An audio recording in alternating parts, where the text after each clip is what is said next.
Would you ask Mr. McGuirk to come back in, please?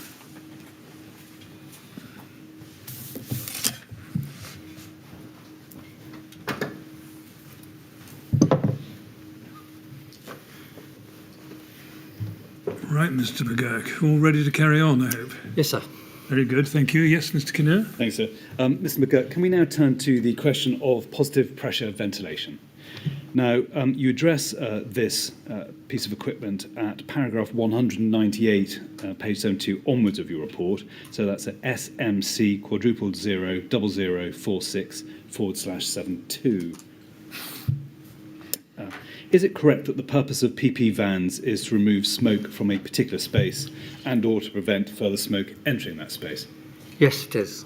And that the tactic is used to improve access by the fire brigade to the seat of the fire, is that right? Yes. Again, I talk in very broad terms, and if I've lost the nuance, please shout. Sure. PPV fans operate by essentially pushing the smoke and any other combustion products out of one space and into another, and then introducing sufficient volumes of fresh air into that first space so as to create a slight pressure, hence the title. Yes, essentially. And that pressure then prevents more smoke from entering the space. Yes. Thank you.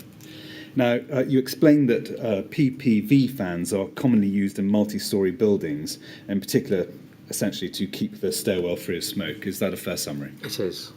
And you then go on to say that there are a number of different factors that can determine how a fan will affect the behaviour of the smoke and fire, including, and if I can go through them, the potential to increase the fire by introducing fresh air. Correct. The potential to push the smoke and combustion products out of one area and into another where they pose a similar risk to occupants or firefighters. Yes. And you say that there's also the potential to increase the risk of backdraft and flashover. Is that correct? That's correct. Thank you. Now, you state that it's necessary to have specialist training to be able to use a fan effectively. Can you help us understand why? Your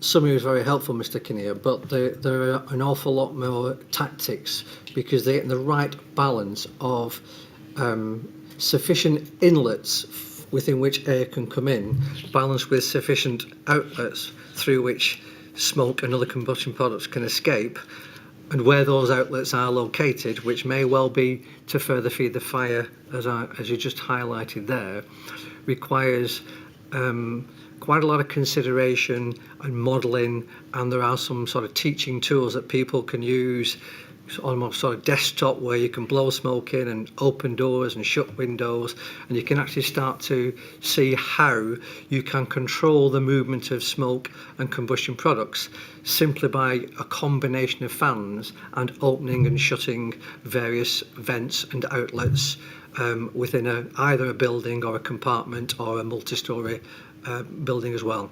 So there's quite a lot of sophistication in terms of making sure that you're not going to worsen the situation by the use of the positive pressure fans. Bearing in mind that answer, would it be within the competency of the average operational firefighter to understand whether a fan may assist a particular incident? Or... Yes, many fire and rescue services have these things on all frontline appliances. So it's not a situation where only specialists with particular training can safely operate or deploy this equipment? No, far from it. They're well within the capability of all firefighters. Now, you explained that in your view, the use of a fan at Grenfell would have been unlikely to clear the smoke inside the building. In broad terms, is that a fair summary of your view? It is, yes. And if we can look at the reasons for that opinion, primarily that there was nowhere for the smoke-logged air in the stairwell to escape to. Is that the essential point? There was nowhere for the smoke to escape to, and in terms of blowing, as it were, air into the structure, there was a fundamental barrier across the staircase, which was at the mezzanine floor level, the second floor level. So there was no way to create a throughput of air from top to bottom of the building, which is what would have been necessary to keep the staircase free. And so with that space having initially been cleared of smoke, your view is that the effect of that pressure that would be used by operation or follow from the operation of the fan would be to draw in smoke and debris from elsewhere. In essence, is that your Indeed it would, yes. Now, you also refer to the rapid... Well, sorry, can you just explain where you envisage the fan would be placed? So there is a diagram in the report, sir, that might help explain that. Would it be Yes, useful to turn to that? If we can turn over the page, I think, to 73.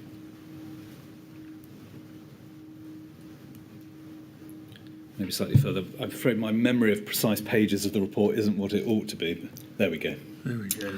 So the top diagram, excuse me, figure 6 is illustrative of the kind of high-rise building for which this type of procedure would be really useful. So you can pressurise the staircase, create a higher pressure, and that would have the effect of doing two things. One, it would push the smoke and combustion products out of the opening at the top, and two, maintain the staircase at a slightly higher pressure than the rest of the building. So in the event that the door is opened, then the likelihood would be that the smoke would be held in that floor level. I think the diagram diagram below illustrates that phenomenon a little bit better.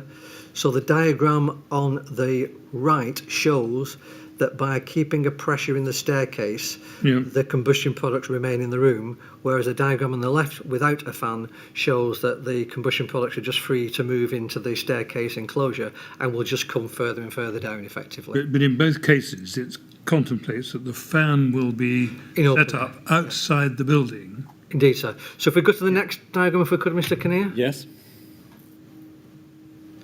So figure 8 there. Would you like that expanded, Mr. Please.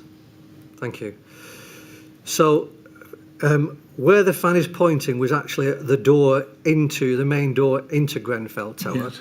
And effectively that sort of southeast corner of the tower was a mezzanine floor effectively.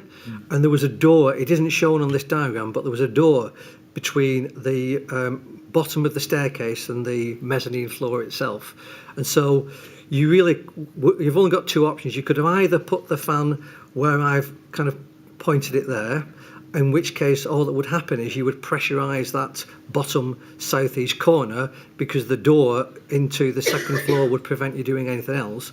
Or you could try to move it up onto the actual staircase itself, but congestion, and all that would do would add to the further congestion. But in terms of where the fan would then get its air from, you'd simply be drawing air from the building already. Effectively, you'd be bringing in further smoke. So wherever you try to put that fan, because of the particular circumstances of Grenfell Tower, you were going to struggle to do anything other than draw in more smoke.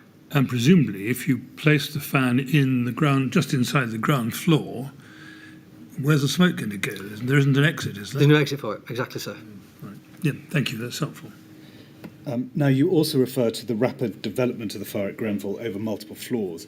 Can you explain the significance of those features in terms of the potential effectiveness of the PPV?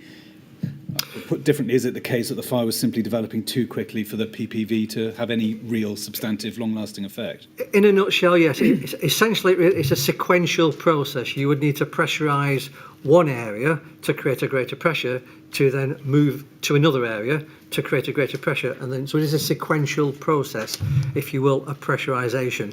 When you've got multiple floors simultaneously involved, it's virtually impossible, if not impossible, to follow a sequence. Thank you. Can I now turn to a separate and distinct piece of equipment, and that's the lightweight portable pump, and if I describe that as an LPP.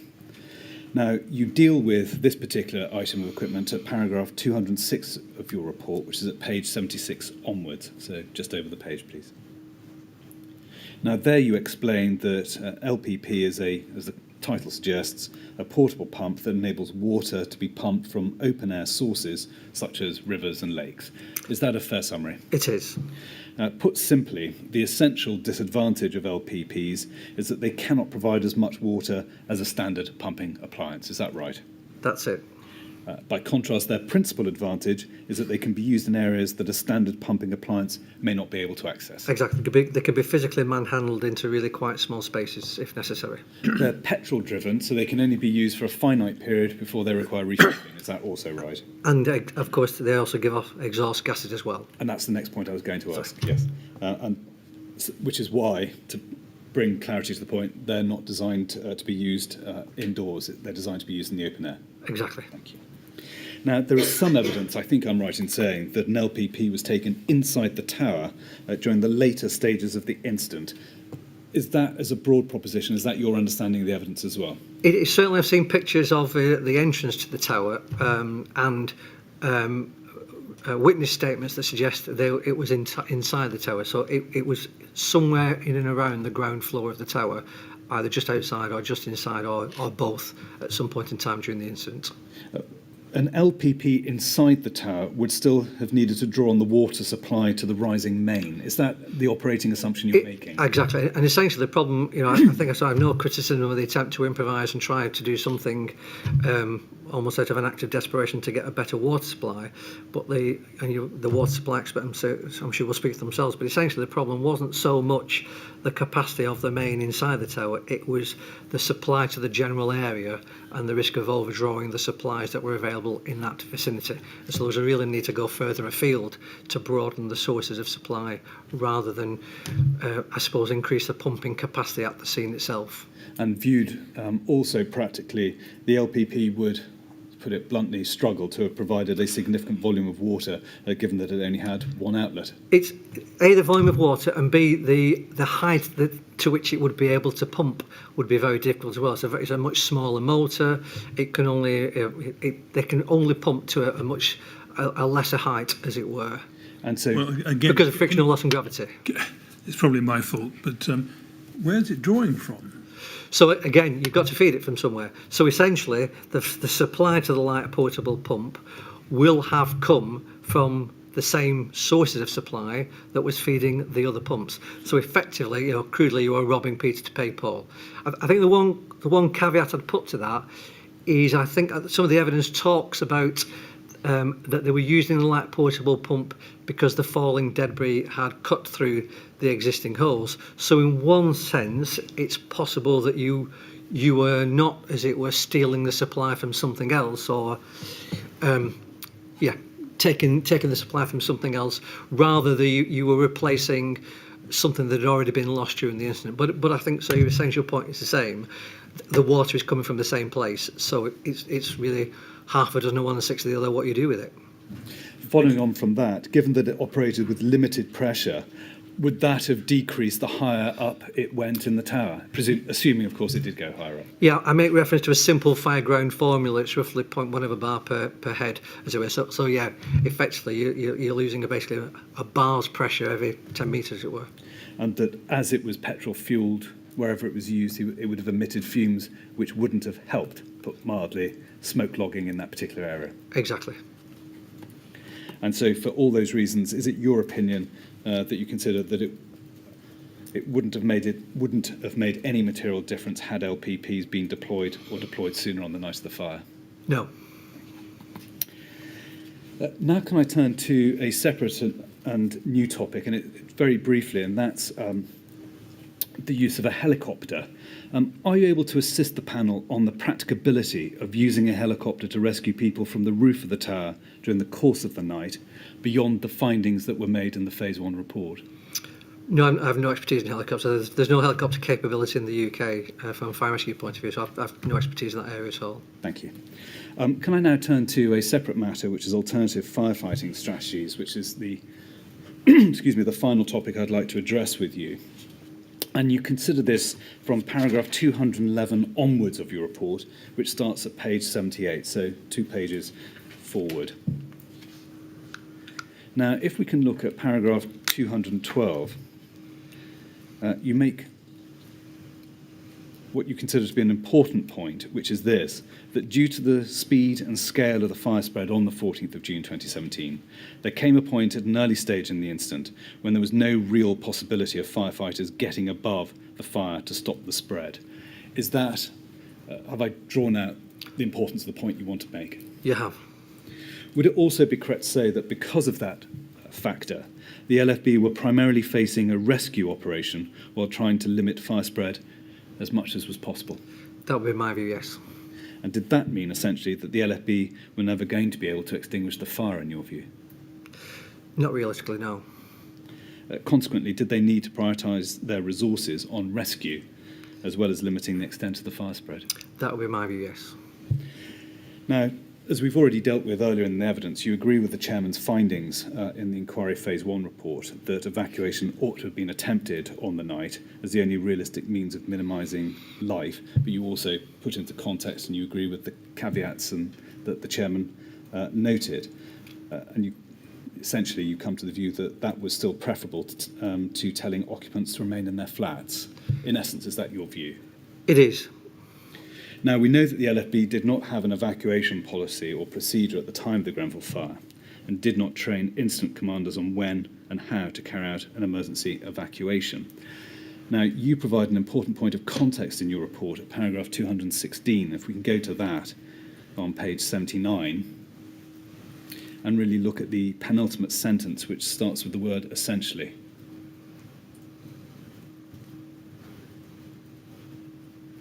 We see it's, I think, 5 lines from the bottom of that paragraph. You say this: essentially, there is no practical guidance in the UK as to how evacuation should be carried out. Now, to be clear, what you are saying here is that in your knowledge, before the Grenfell fire, there was no practical guidance, national or otherwise, to fire and rescue services on how an emergency evacuation of a residential high-rise premises could or should be achieved. Is that a fair summary of your position? It is. And you are also not aware of any such training or policy being adopted by any other fire and rescue service before the Grenfell fire. Is that too a correct summary of your assessment of the evidence? It is. Now, from the evidence you've given earlier on, it's clear that you watched Dr. Grimwood's evidence and in particular heard his evidence on the RICE procedure. Now, one possible exception to the views you've set there is his RICE, the command decision-making tool that you considered in your report from paragraph 218 onwards, and that starts at page 80. Let's look at that. Thank you. Now, if I could take you through some questions about Kent's approach and the evidence that Dr. Grimwood gave. Now, we've heard from him that the RICE concept, which stands for Rescue, Intervention, Containment and Evacuation, is a command tool that is designed to assist incident commanders responding to a fire in a high-rise building. Specifically, the RICE model is intended to remind commanders of the 4 distinct strategic options: rescue, intervention, containment and evacuation. Those are the 4 options that a commander must consider when planning the operational response to an incident. At a headline approach, is that consistent with your understanding of the RICE model? It is. Now, if we could look at the RICE model that you helpfully provide in your report on page 82. Now, as that diagram shows, and as Dr. Grimwood explained in detail, the R, I, C and E, or rather the R, I and C parts of the model relate to steps that should be taken in relation to the seat of the fire. Is that correct? Yes. Now, the principal aspect of the model when considering its potential relevance to Grenfell is evacuation. The RICE decision tool directs commanders to consider whether evacuation is or may become necessary as one of the 4 options that forms part of the operational response. Again, is that consistent with your understanding of this model? It is. And as we can see from the diagram and the green evacuation box, evacuation may be of primary or secondary risk zones, i.e. the areas in the immediate vicinity of the fire or areas further away from the fire. Again, is that consistent with your understanding? It is, yes. Now, if we can look at page 83 of your report, and the top bullet point, you make the point that there is no order of priority to those 4 strategic options. So the fact that E occurs at the end of the mnemonic does not mean that it is the final stage in the process. Is that correct? It is, and I think elsewhere I referred to the triggers. You may be going on to that. We will do, Okay. and if I don't, please remind me. Thank you. And you then point out that commanders in Kent are trained that the circumstances of an incident may dictate that evacuation needs to be considered first, or indeed evacuation may need to be considered in conjunction with some of the other strategic options. Again, does that reflect your understanding of the process? It does, yes. Would it also be correct to say that evacuation needs to be considered by reference to the way that a high-rise building is performing in the early stage of the fire? Yes, that's crucial. And it may be a question that goes the obvious, why is that crucial?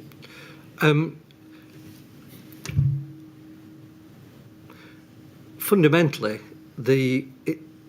it's a question of compartmentation. I think as the Rice as the 20 questions, I think this is from the Kent's 20 questions document, I think, isn't it?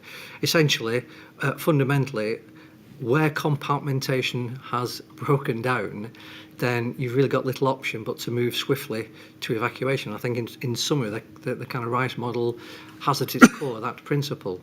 I suppose put slightly differently, if the fire is performing in an unusual or unexpected way, that should also prompt consideration of evacuation. Is that fair? Indeed, yes. As I said, there were 4 triggers, and so when there's been a breakdown in some of the facilities, firefighting facilities of the building, and I think those four triggers, I think Dr. Greenwood was correct in his summation that a useful, the mnemonic is really useful because of its simplicity, and I think the 4 triggers are a useful prompt for an officer in charge to consider when they should revert, stay put or move to evacuation.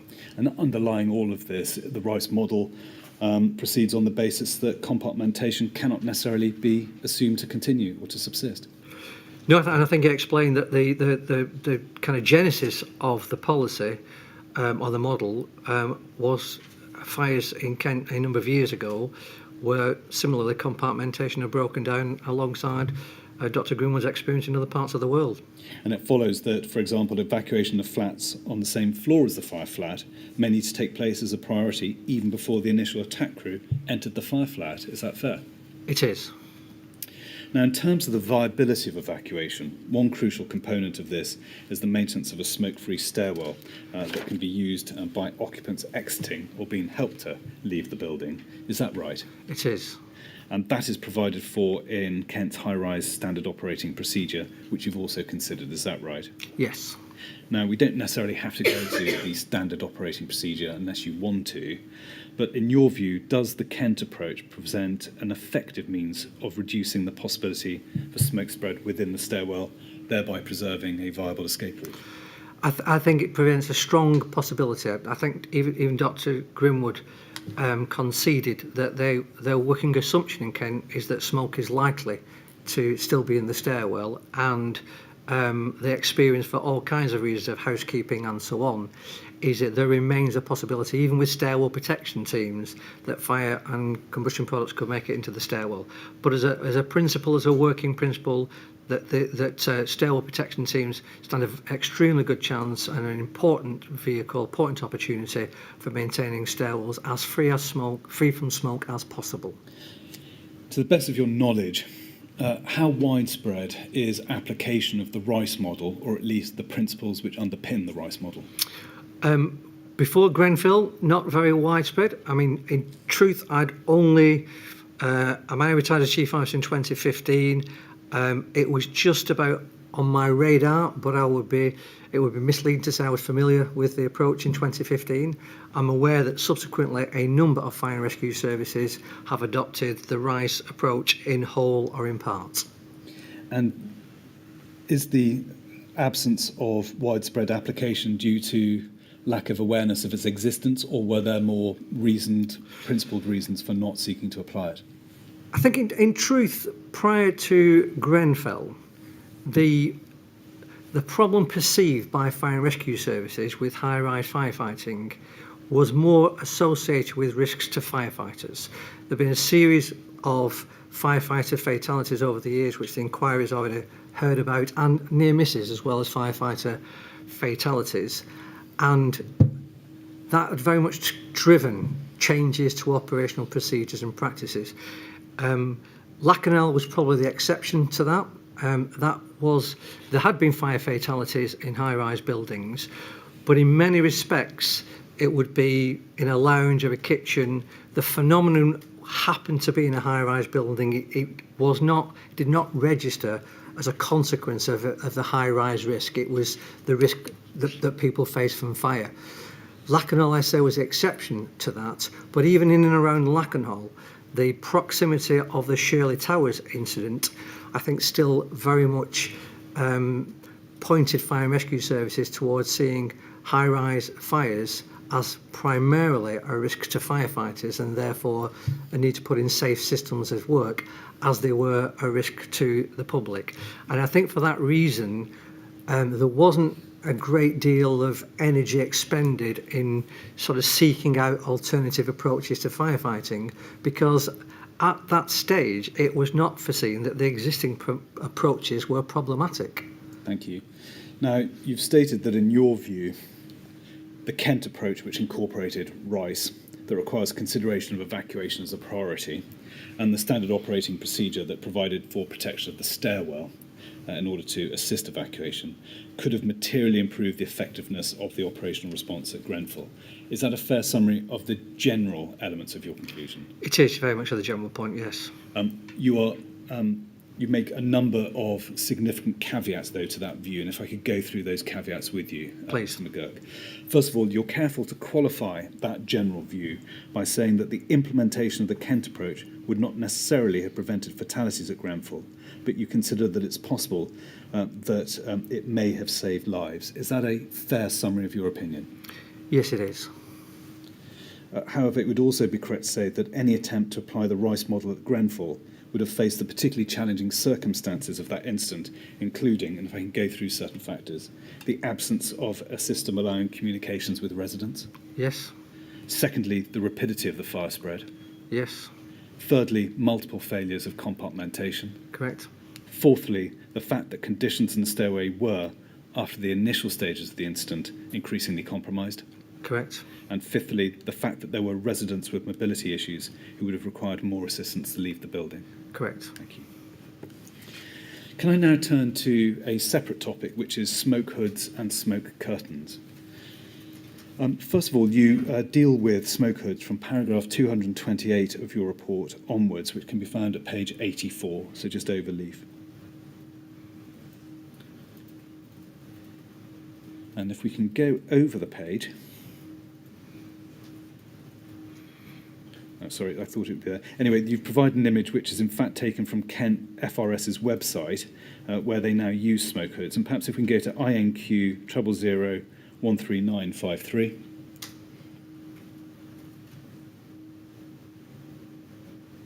That's a smoke hood displayed on the right-hand side, is that right? It is, yes. Now, those hoods are intended primarily to be used by members of the public who are the subject of rescue, is that right? That's correct. And they provide a certain period of protection from noxious fumes and smoke, is that right? I think it's about 15 minutes, yes. And can you explain briefly how the hoods are used?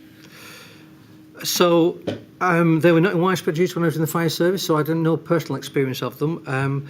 But I'm aware that a crew would take smoke hoods in with them, and in particular, I think, to high-rise buildings, although they can be used elsewhere, of course, but they enable crews to then lead people to safety and give them some protection from smoke and the effects of combustion for 15 minutes to enable the crews to reassure the people concerned and get them out of the building. Thank you. Now, excuse me, you've noted at paragraph 299 of your report, which is at SMC quadruple 0046/85, that smoke hoods are now also used by the LFB as well as a number of other fire and rescue services. First of all, do you know how many other fire and rescue services are now using smoke hoods? I know there's an increasing number. A lot of fire and rescue services, as I believe, on the feedback from Kent and the LFB, they've had a good kind of write-up in the various fire journals and so on. And so there's a definite increase in different fire and rescue services procuring them. What I would say, I think I'd make the point, I couldn't really offer an explanation about why they'd not been prevalent before. That's what I was going to ask you next. Were they commonly used before Grenfell? No, they're not. And I couldn't really, at the time of writing the report, I've been giving this some thought. I couldn't really think of a good reason why. But I suppose on reflection, I suggest it will be a combination of two or three things. Firstly, fire deaths and injuries had been falling dramatically over an extended period of time, particularly from fires in the home, and the nature of the way a modern fire develops, and by modern I mean in the last 20 years, would be that people have very, very little time to survive in a domestic fire, hence the reason why we fit smoke alarms now, because that time, that gestation period of the fire has got so much shorter. So it would be a very rare occurrence indeed where we would be leading somebody to safety from a house fire, very rare indeed. So logically, their place probably is more suited to high-rise buildings where time is the factor, and you need the time to get people out, you need time to set up your operations, and therefore time to lead people to safety. And what Smokehoods do is buy you that time. And again, until Lacanal, there really hadn't been a significant incident where there was a major loss of life or a mass evacuation required on the scale that would come to the attention of different fire rescue services. So I think a combination of those two factors potentially explains that. Thank you. What's your assessment of the effectiveness of Smokehoods in protecting occupants from the effects of smoke and allowing and assisting their evacuation? They look excellent. I do wonder why we didn't do it years ago, frankly. Now, another possible tool is smoke curtains. You refer to these at paragraph 232 of your report, and we see it there on page 85. Now, you explain, and Dr. Grimwood dealt with this as well in his evidence, that smoke curtains are made of material that withstands heat, and that the material is fixed onto a frame that can be adjusted so it fits into a doorway, providing a barrier to smoke and fire. Now, in your view, would smoke curtains prove an effective way of minimising the risk of smoke spread into the stairwell if they were placed in the doorway of the fire floor lobby? They are not infallible, but they can be extremely effective. And I'd do as a footnote, put a link to a YouTube video clip produced by West Sussex. It's a very helpful portrayal of how to use these things, because I'm conscious that they're very difficult to picture and visualise, but it's a very helpful YouTube clip to see that. Thank you.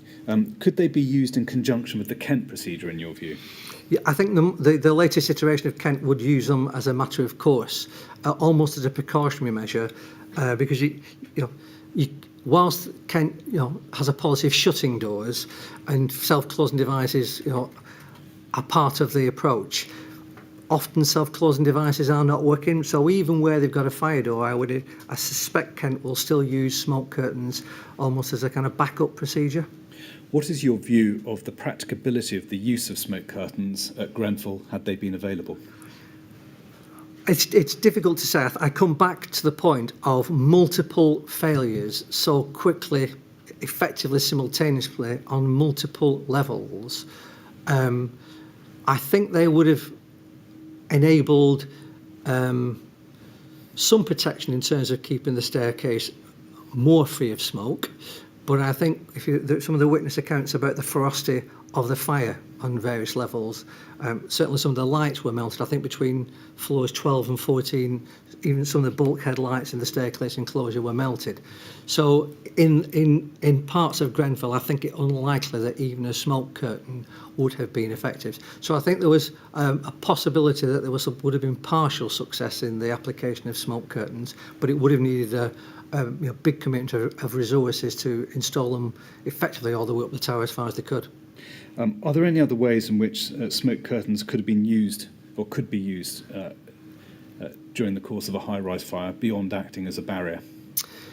No, they're effectively to recognise, notwithstanding the Kent policy, my point earlier about the implication of those firefighter fatalities over the years, I think Mr. Grimwood made the point, has pushed fire rescue service operations into the staircase enclosure when originally that was not where they were intended to be.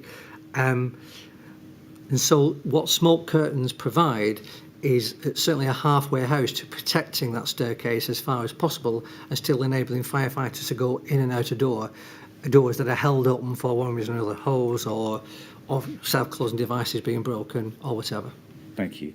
Now, in your report, and we don't need to go to it, but at paragraph 235, you say that you're now aware that smoke curtains are used by Kent, Greater Manchester, Cambridgeshire and West Sussex. Is that correct? It is. Do you know how common the use of smoke curtains was before the 14th of June 2017? Not at all common. I think there were probably only 2 or 3 fire services, if that, looking at the use of smoke curtains, and Kent would probably have been one of those. I think West Sussex were also looking at them at the time. Do you know why their use wasn't widespread? Again, it's fair to say, I think Dr. Cohen-Hatton described the LFB as conservative. I think fire services generally are slow to embrace change in technology. I think people want to ensure there's a good evidence, and any new procedures and any new approaches are properly tried and tested before adoption by all fire and rescue services. And I think the second dimension of that is the coordinating body that would undertake the necessary research and develop those kind of standard operating procedures and test new equipment and new technologies. I think since the demise of HM Fire Inspectorate in the mid-2000s, that there hasn't really been the necessary resources to properly coordinate the research and development and implementation of this kind of technology, added to the fact that the fire service generally would be slow to take up new technologies for the reasons I've outlined as well. Thank you. Can I now turn to a separate topic, which is that of alarm systems? And there's an additional point that you've raised at paragraph 214 of your report, which can be found at page 79.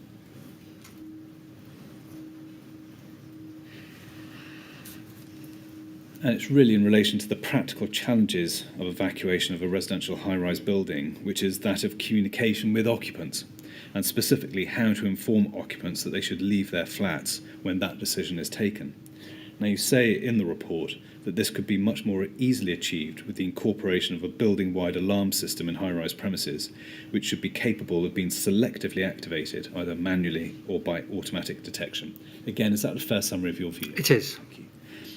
Now, to be clear, are you envisaging an alarm that could be activated by the fire brigade once they have arrived on the scene, if and when a decision is taken to withdraw, stay put, for example? I am. Those kinds of systems are already available. So they would zone premises, so you could activate and evacuate a zone, a pre-recorded message, etc. These systems are now quite tried and tested, certainly abroad as well as in this country. And I think they've got a real part to play in evacuation for the future. How effective do you consider such a system would be in assisting an evacuation? Extremely effective. It could be built into 7.2 procedures to make sure that the relevant crews are aware of its existence and how to operate it, and part of the fire drills. Elsewhere, other experts will be looking at the TMO's responsibilities and fire drills and how people need to evacuate and so on. But it will still be the case that most of these premises are tenanted, and there will be a requirement to do regular fire drills, and people could become really well practiced in evacuating different zones at different times. And I think, as I say, I think they've got a big part to play. Thank you. May I now turn to questions in relation to radio communications? And really focusing on the evidence given by Professor Johnson yesterday. Now, the first subtopic is the practicability of fireground risk assessments regarding a change of radio communications, and I'll explain further what I mean by that. It's really the practicability of requiring senior operational personnel to carry out risk assessments on the fireground in relation to the type of radio communications equipment to be used. And if we could look at the practical example of the LFB policy, and LFB's policy 458, we don't need to go to it unless you want to, that was current at the time of the fire, required a senior officer to carry out a risk assessment in order for BA teams to be permitted to use their handheld radios, 4 watts, rather than their inbuilt Barry radios, 1 watt. The purpose of that risk assessment would be to take into account the potential safety implications of using the higher wattage handheld radio. Is that consistent with your understanding of the requirements of that policy? Yes. Are you aware of whether that requirement for a risk assessment before changing the mode of communications is a practice adopted by other fire and rescue services? So if I could, probably a slightly extended answer, if that's okay. Please do. Right. So intrinsic safety, which is the essential point at issue here, and I think Professor Johnson explained essentially what it is, which is that the tiny spark that's produced from the equipment making its electrical connections needs to be so small as to not ignite a flammable atmosphere. Essentially, that's what intrinsic safety means. And it's been a contested issue in fire and rescue services for quite a long time. With Professor Johnson's point being, it seems at odds with a very fixed view about intrinsic safety and therefore low wattage radio sets in so-called flammable atmospheres when crews are probably already in a flammable atmosphere, i.e. a fire anyway, and even more difficult to reconcile when things like repeaters are not intrinsically safe and other procedures don't confirm. So, for example, without operational procedures that ensure, for example, a firefighter hasn't got a mobile telephone in the pocket. So unless there's a complete ban and some check and balance to make sure that there's not a single firefighter with a radio in their pocket underneath their tunic, or indeed even having a stone stuck in the tread of a boot, which may well create a tiny spark when going along concrete. So the point about it is to properly secure a risk-free zone such that intrinsically safe radios are justified requires more than just the handset itself. And so I think you made the point that some fire rescue services have moved away from the requirement for intrinsic safety in the general radios, including breathing apparatus radios as well. And so therefore they've moved the risk assessment requirement back to the procurement and the operational procedures of the radios themselves, rather than placing it as a burden on an officer in charge in the middle of an incident.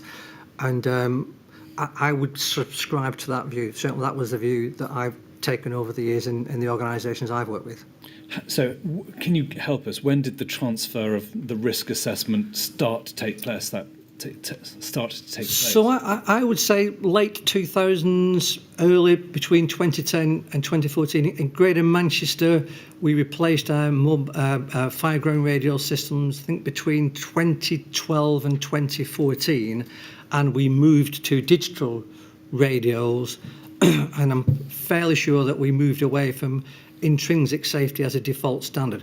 We still had intrinsically safe radios for use in proper, if you will, true flammable atmospheres. For example, we had a petrochemical risk in the area, and we would use gas-tight suits and intrinsically safe radios in that setting because it was a true flammable atmosphere. Or indeed, if we were doing mines working or underground, where it was absolutely clear that the risk assessment showed this was a flammable atmosphere, but where it was the generality of just intrinsically safe radios as a default state because combustion products are flammable, we'd moved away from that. And as I say, that would be the late 2000s to the early 2010 to 2015, during that first half of this decade.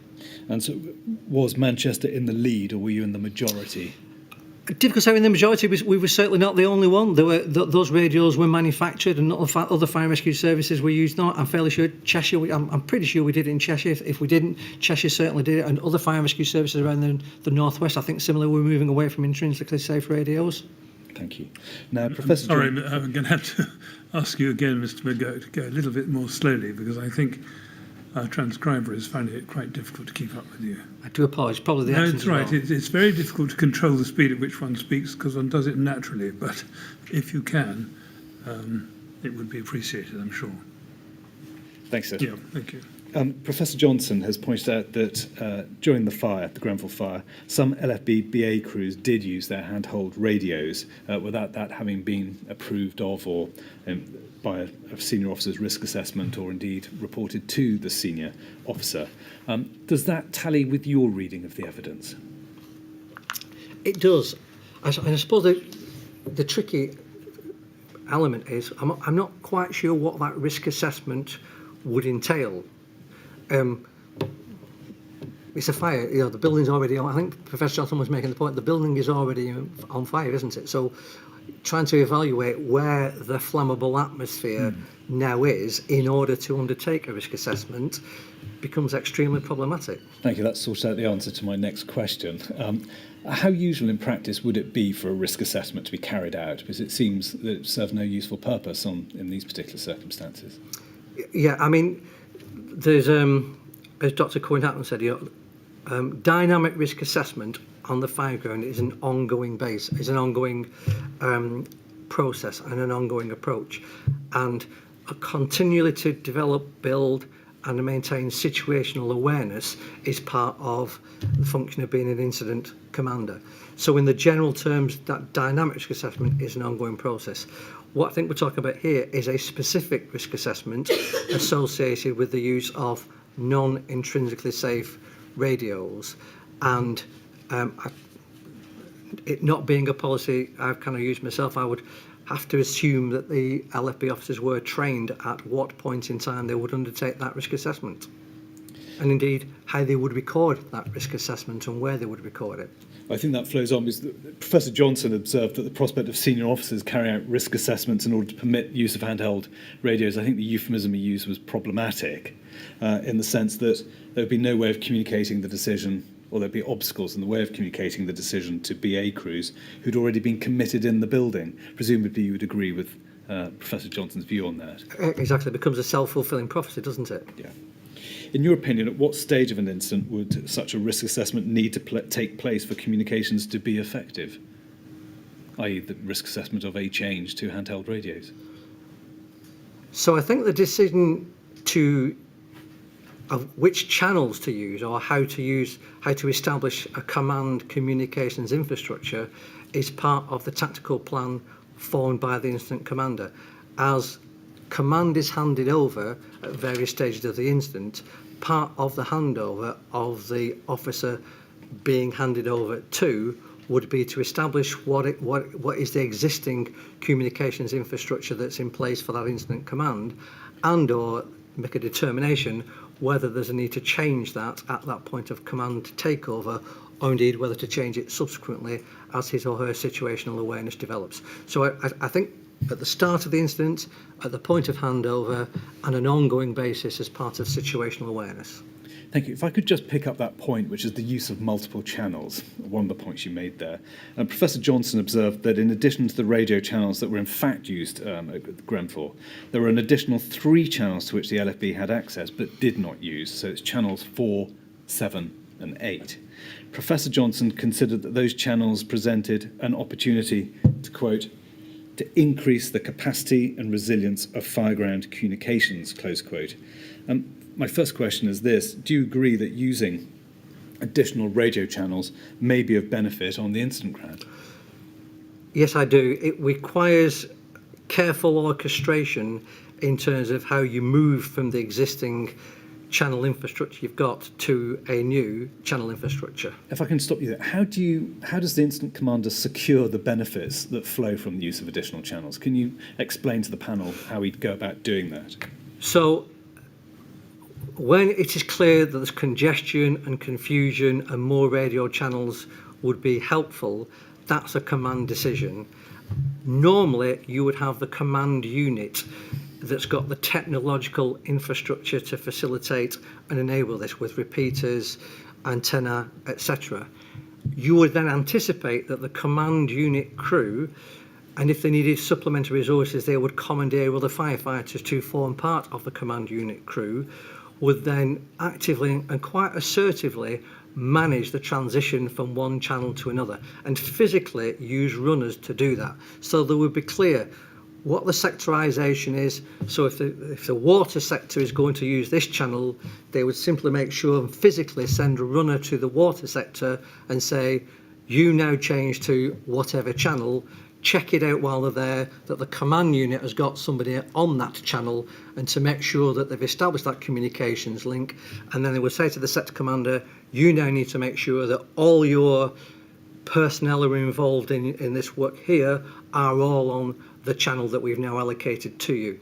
And you would do that sequentially, moving around the fireground with a combination of runners and testing it to make sure that you've got the comms locked down. Now, the LFB's position, and I hope I put this fairly... So if I could just add that, Mr. McKinney. And this is why we talked earlier about training and exercises. That takes some doing. It doesn't just drop in. It's not like a kind of Wi-Fi signal going down and you kind of just go and press the button and it reboots. You know, bear in mind at one and the same time, this is a major incident we're talking about. Otherwise, you wouldn't need to reallocate the channels, and there's a huge amount going on. And it's therefore vitally important that this is exercised in as close to life conditions as possible, because it really takes some grip, if I can use that expression, to do it. Now, the LFB's position, as I say, I hope I put this fairly, is that the use of additional radio channels is too risky.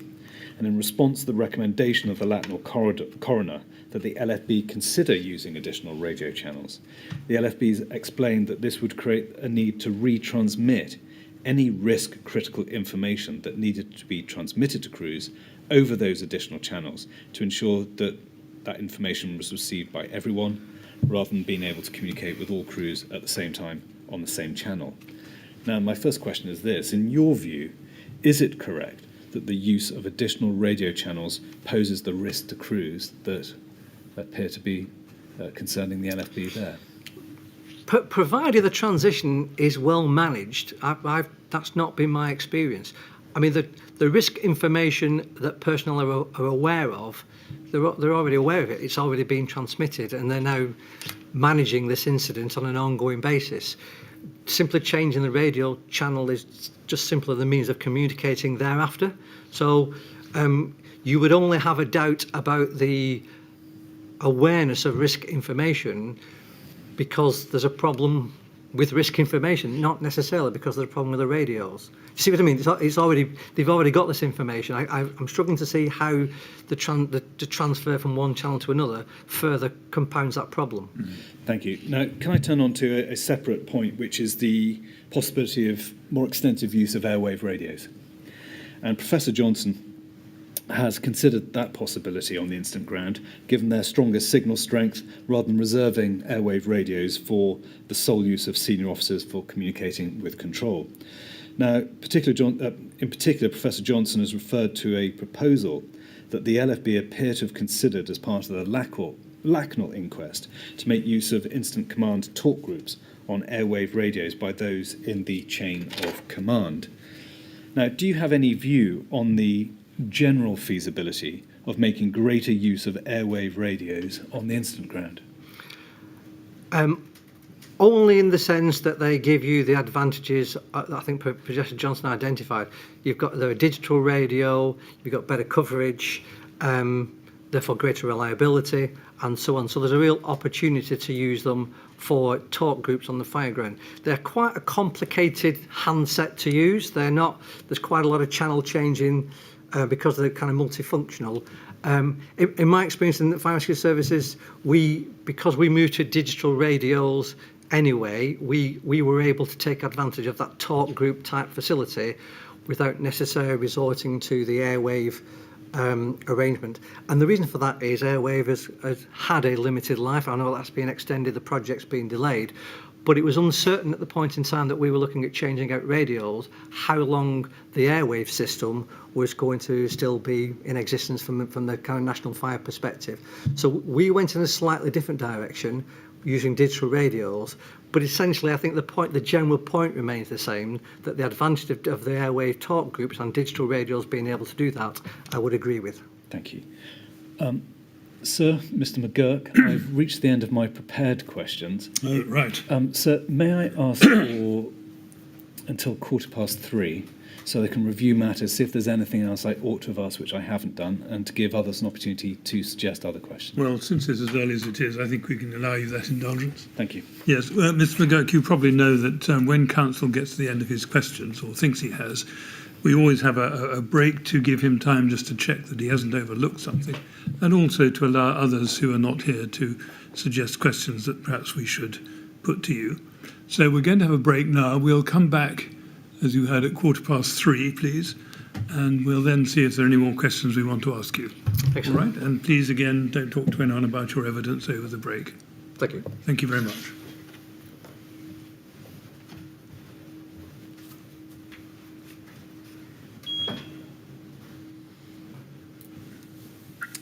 Right, Mr. Kinnear, 3:15 then. Thank you. Thank you.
Would you ask Mr. McGuirk to come back in, please? Thank you.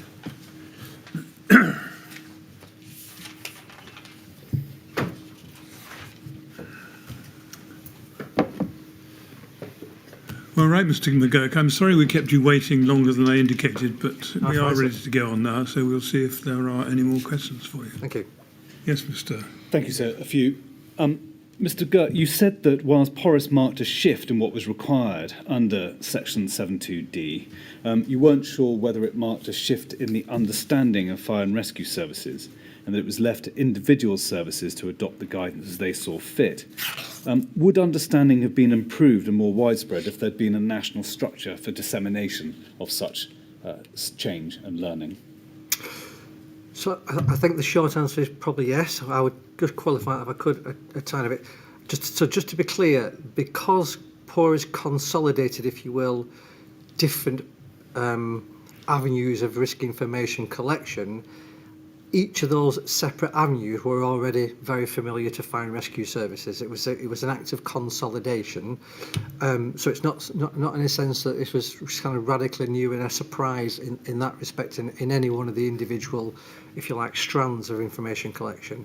Notwithstanding that familiarity and awareness, I think it would still be the case that where they were being to a nationally orchestrated and managed communications campaign, I think understanding would have been better across the board. Thank you.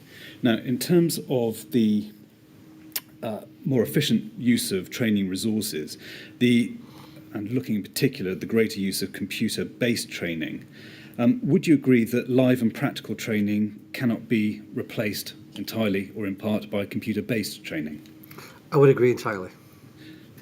And that's because of the primacy of real-life experience, which you adverted to in your earlier... Well, I think Dr. Cohen-Hatton also, I mentioned a report, I think her research is not just kind of my take on it or an opinion. I think the research of Dr. Cohen-Hatton as part of a doctorate established that as well, that it's very difficult, if not impossible, to recreate what we call human factors, in other words, the stresses under which an incident commander is placed at an incident like Grenfell. I think Watch Manager Dowden used two words. One, he was overwhelmed, and he used another expression of sensory overload, and I think they very graphically captured what it felt like.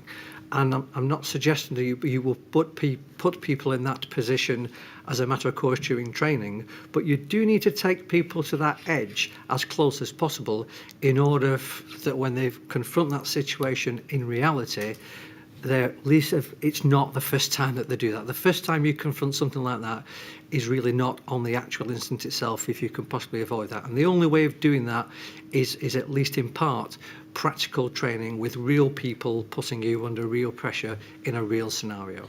Thank you. There's evidence at phase one that various bits of equipment did not work or work effectively in the command unit. Matters were referred to such as a remote sticker camera, tough book laptop, a mesh node, the CSS, most importantly, and various webmail services. Do you agree, or do you consider that the failure of any or all of the equipment on the command unit impacted adversely on the LFB's response to the fire?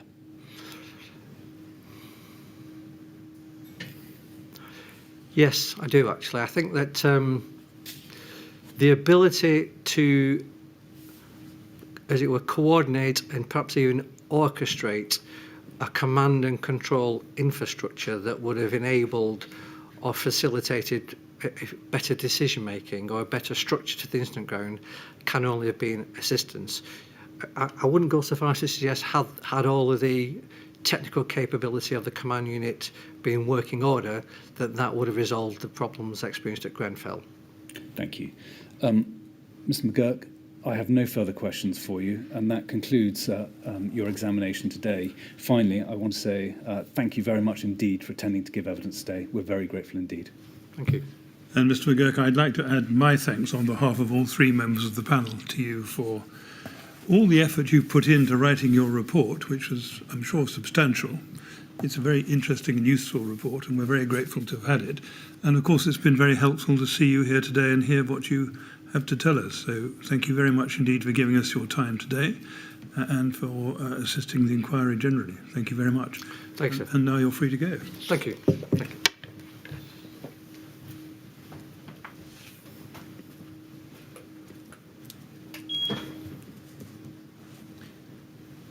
Well, now, Mr. Kinnear, no more witnesses today, I think. Is that right? That's right, sir. And that concludes, subject to Dr. Stoyanov coming back in Module 7, that concludes the evidence for today, subject to the expert evidence, subject to Professor Torreira attending on Thursday. Yes, he's not able to be here tomorrow. Unfortunately not, due to pre-existing commitments. Exactly. So we shall not sit tomorrow, but we shall resume on Thursday morning at 10 o'clock when we look forward to seeing Professor Torreira. Thanks, sir. Good. Thank you very much. Thursday at 10 o'clock then. Thank you.